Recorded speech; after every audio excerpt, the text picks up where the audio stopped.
یعنی کئی چیزیں اس کائنات کے اندر کہ جن کو ابھی ہم صرف ان کو جانتے نہیں، ان کی ڈیٹیلز تو چھوڑ ہی دیں، ہمیں تعارف بھی نہیں۔ میں نے کئی دفعہ بتایا کہ اس کائنات کے اندر اس وقت 250 بلین گلیکسیز دریافت ہو چکی ہیں، 250 ارب۔ ان گلیکسیز میں سے ایک گلیکسی ہماری ملکی وے ہے، جس میں 300 ارب سے زیادہ سورج ہیں، جن میں سے ایک سورج یہ ہے، اور یہ سب سے چھوٹا سورج ہے۔ اس طرح کے 300 ارب سورج ہیں، اور 1 ارب اتنا بڑا فگر ہے کہ اگر کوئی شخص 24 گھنٹے گنتی گنتا رہے نا، 25 سے 30 سال چاہیے 1 ارب گنتی گننے کے لیے، 24 گھنٹے اور کوئی کام نہ کرے۔ آپ 86,400 سیکنڈ، ہر سیکنڈ میں 1 دفعہ بھی گنے تو آپ 1 لاکھ کی بھی گنتی پوری نہیں کر سکتے، اور 25-30 سال تک گنتے رہے تو 1 ارب ہے۔ تو 300 ارب سورج ادھر ہیں، اور اس طرح کی 250 ارب گلیکسیز ہیں۔ اسی لیے سائنٹسٹ کہتے ہیں کہ سمندر کے ریت کے ذرے جو سمندر کے کنارے پہ ہیں وہ کم ہے، کائنات میں جو سیٹلائٹس ہیں، سٹارز ہیں، وہ اس سے زیادہ ہیں۔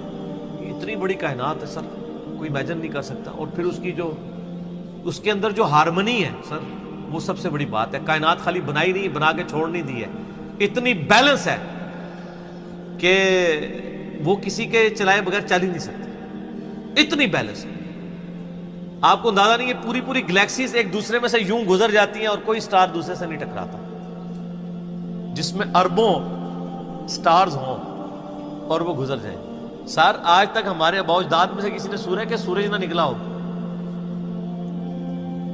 کبھی نہیں ایسا۔ سن ان لاز کا پابند ہے جو اللہ تعالیٰ نے اس کی ڈیسٹنی میں مقرر کرتی ہیں پچھلے 15 ارب سال سے، ود رسپیکٹ ٹو زمین۔ ظاہر ہے سورج تو نکلتا ہے، غروب تو نہیں ہوتا، ود رسپیکٹ ٹو زمین۔ سورج کا کوئی باپ ہے جو اس کو چلا رہا ہے؟ 15 ارب سال سے بغیر فیول کے وہ چل رہا ہے، اور اس کے اندر اتنی روشنی ہے کہ ہر سیکنڈ میں 50 کروڑ اٹامک بم کے برابر انرجی صرف ایک سورج میں سے نکل رہی ہے۔ اس طرح کے 300 ارب سورج ہیں، یہ ایک گلیکسی ہے، اور اس طرح کی 250 ارب گلیکسیز ہوں گی۔ انبلیویبل ڈیٹا ہے، اور یہ تو وہ ہے جو ناسا نے بھی دریافت کی ہے۔ ابھی آسمان تو پتہ ہی نہیں کہاں پہ ہے، اور یہ زمین کے اندر ہی آپ اس وقت صرف زمین کے اوپر 20 لاکھ مخلوقات کی سپیشیز دریافت ہو چکی ہیں، 2 ملین سپیشیز۔ یعنی اگر آپ گننا شروع کریں، انسان، گھوڑا، گدھا، کوا، چیل، مرغی، اس طرح آپ سپیشیز نباتات اور حیوانات کی گنے نا، ان کی سپیشیز کی تعداد 20 لاکھ 2 ملین ہے۔ پھر ایک سپیشیز وہ آگے پھر بلینز میں، انسان ہی 7-8 ارب ہے۔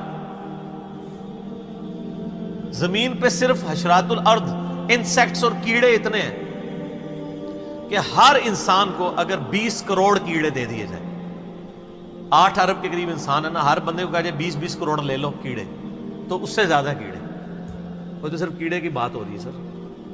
تو یہ تو نہ ختم ہونے والا ڈیٹا ہے، اس پہ بہت بولا جا سکتا ہے۔ فی الحال ہم اس پہ ہی واپس آتے ہیں کہ آئنسٹائن کی جو ایک تھیوری تھی وہ آج پریکٹیکلی سامنے آ گئی ہے۔ کاش آئنسٹائن کوئی حافظہ اللہ ہوتا یا رحمہ اللہ ہوتا تو ہم بھی خوش ہو رہے ہوتے۔ خیر، ہم یعنی ان کی جو خدمات ہیں وہ تو ان کو اپریشیٹ کرتے ہیں، کوئی شک نہیں ہے۔